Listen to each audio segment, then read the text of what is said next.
26 पोखरापूर जिल्हा परिषद निवडणुकीसाठी भारतीय जनता पार्टीकडनं मी इच्छुक म्हणून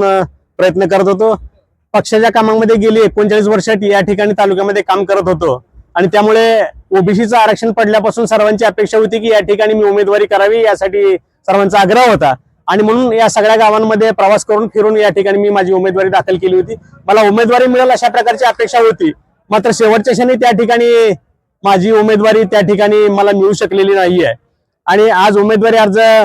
मागे घ्यायच्या शेवटच्या दिवशी मी आता माझा उमेदवारी अर्ज मागे घेतोय। खरं म्हणजे भारतीय जनता पार्टीच्या ज्या विचारासाठी आम्ही काम केलं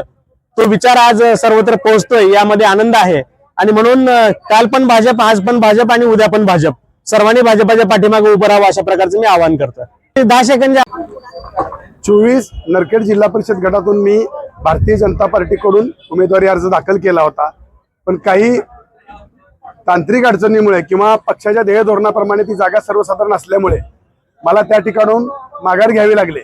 पण या ठिकाणी माझ्या वरिष्ठ नेतृत्वाने माझ्यासाठी जे जिल्ह्यातील वरिष्ठ नेतृत्वाला फोन करून माझ्या उमेदवारीसाठी जो आग्रह धरला होता आणि माझ्या मतदारसंघातून जो कार्यकर्त्यांचा